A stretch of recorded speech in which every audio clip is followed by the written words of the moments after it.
Hello friends, good morning. আমার চ্যানেলে আপনাদের স্বাগত এবং একই রকমভাবেই অনেক অনেক ভালোবাসা। আমি তো আপনাদের সাথে আমার পুরো বেড়ানো জার্নিটাই শেয়ার করছি। তো আজকে হচ্ছে শেষ ভিডিও, মানে আমরা এবার বাড়ি ফিরে যাচ্ছি। তো শেষ ভিডিও তখন মনটা তো খারাপ লাগছেই, বুঝতে পারছেন। ছেলেকেও ছেড়ে যাচ্ছি। ছেলে দিল্লিতে যেহেতু কর্মসূত্রে থাকে, তো সেই জন্য ওকে এখানেই ও থেকে গেল। আমরা ফিরে যাচ্ছি, আর ফিরে যাচ্ছি রাজধানীতে। তো রাজধানীর ভেতরটাও একটু আপনাদের সাথে শেয়ার করি। রাজধানীর কি কি খাবার দেয়, কীরকম ব্যবস্থা, আবার আমরা ট্রেনের মধ্যে কতটা আনন্দ করেছি, কার কার সাথে আনন্দ করেছি, চলুন সবটাই একটু শেয়ার করে ফেলি।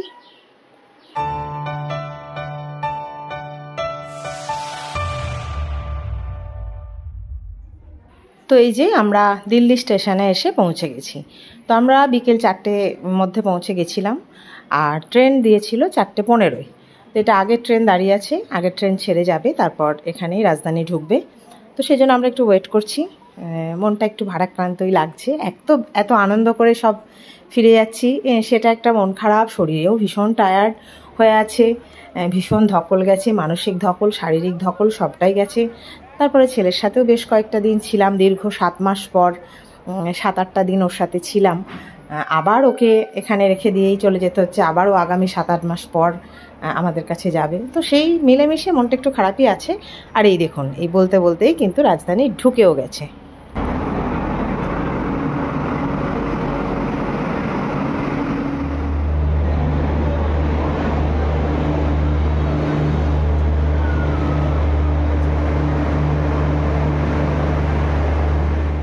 তো যাই হোক, আমরাও সবাই লাগেজপত্র নিয়ে ট্রেনে উঠে গেলাম।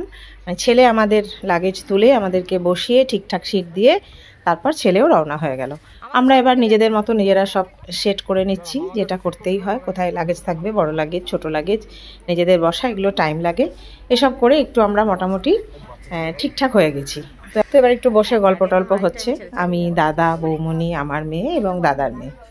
এবং সেই গল্পের ফাঁকে অবশ্যই বাড়ির প্রত্যেককে জানিয়ে দেওয়া হচ্ছে যে আমরা সেফলি উঠে গেছি এবং ট্রেন রাইট টাইমেই ছেড়েছে। তো ফোন টোন করে এই যে আমরা একটু রিল্যাক্স মুডে বসেছি। আর বাইরে ভীষণ গরম দিল্লিতে, আর এর মাঝেই চলে এসেছে জল দিতে। তো প্রথমেই 1 বোতল করে জল দিয়েছে, তো আমাদের কাছেও জল দিয়ে গেল। আমরা যেহেতু 5 জন ছিলাম, তো জল টল নিয়ে তারপরেই চলে এসেছে ইভিনিং স্ন্যাক্স দিতে, যেটা আমরা যেহেতু 4:50 আমাদের টাইম ছিল, তো আমরা সন্ধ্যের আগেই ঢুকে গেছি। তো ভেজ ননভেজ সব বলা ছিল, তো উনিও সেরকমভাবেই আমাদেরকে দিয়ে গেলেন। বেশ ভালো টিফিন ছিল।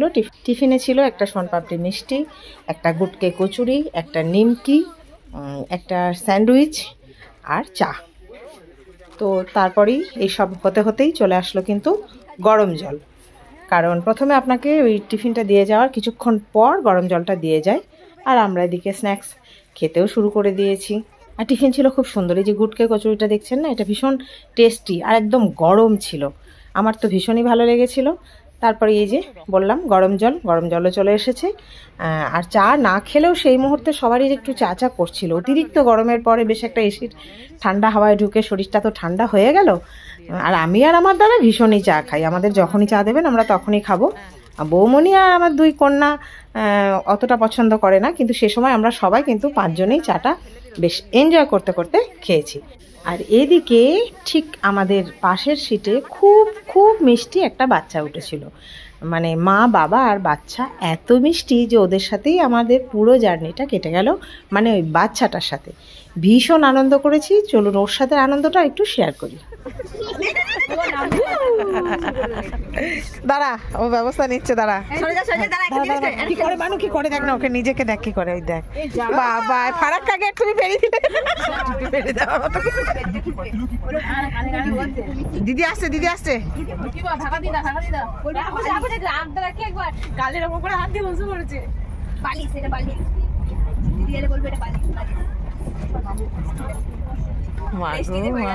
আর এই সব আনন্দ হুল্লোড় করতে করতে কখন যে টাইমটা পেরিয়ে যাচ্ছে বুঝতেই পারছি।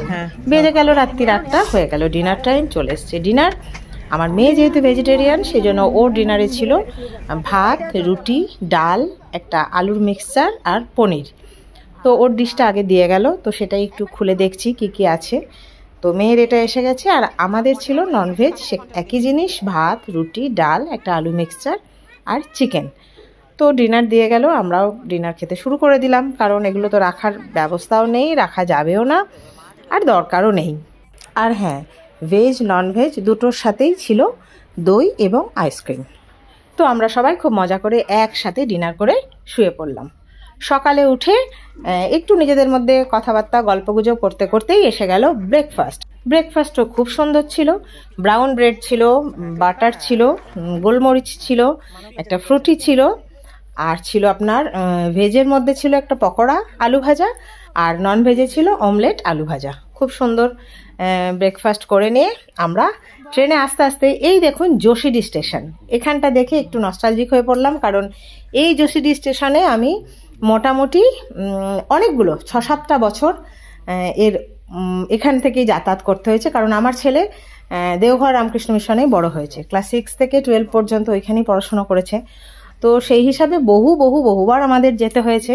তো সেই যোশীডি স্টেশনটাকে দেখে কিছু পুরনো কথা মনে পড়ে গেল। আমি আর আমার দাদা অনেকক্ষণ এটাকে নিয়ে গল্প করছিলাম। তো পেরিয়ে এলাম, ভালোও লাগছিল, খারাপও লাগছিল। তো পেরিয়ে চলে আসছি, তাই তার আশপাশের কিছুটা সিনিক বিউটি আপনাদের সাথে শেয়ার করছি। এর মাঝে ওই যে বাচ্চাটি আছে, তার সাথে আমাদের শুরু হলো আবার এক আনন্দ। এত মিশুকে বাচ্চা, সৌরশ্রী দেবনাথ ওর নাম, খুব মিষ্টি মেয়ে। আর আমার মেয়ের সাথে এবং আমার ভাইজির সাথে ভীষণভাবে মানে মিশে গেছিল। ওর নিজেও খুব মিশুকে, আর আমার মেয়েরাও তো খুব মিশুকে। তো ওদের সাথে আড্ডায় একদম জমে গেছে। চলুন ওই খুনসুটিটা একটু দেখি।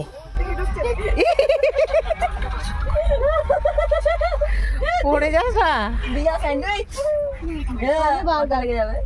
মাথা লেগে যাবে।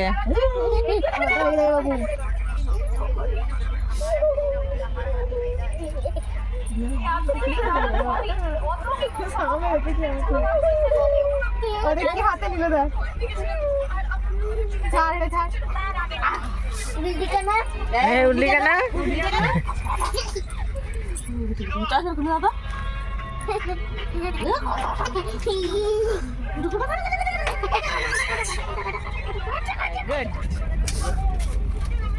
কি খাচ্ছ তুমি দিদিদের মাঝখানে বসে বসে? কি খাচ্ছ বলো?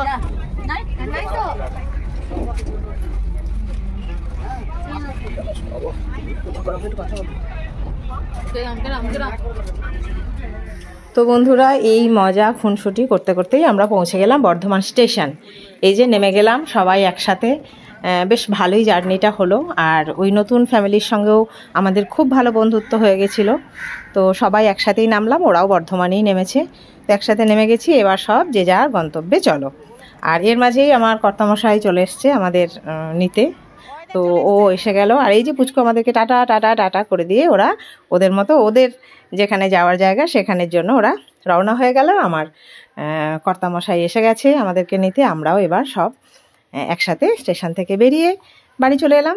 তো রাজধানীর জার্নি আমি আপনাদের সাথে শেয়ার করলাম। কেমন লাগলো জানাবেন, ভালো লাগলে ছোট্ট করে একটা লাইক, বেশি ভালো লাগলে চ্যানেলটিকে সাবস্ক্রাইব করে সাথে থাকবেন, পাশে থাকবেন। সবাই ভালো থাকবেন, টাটা।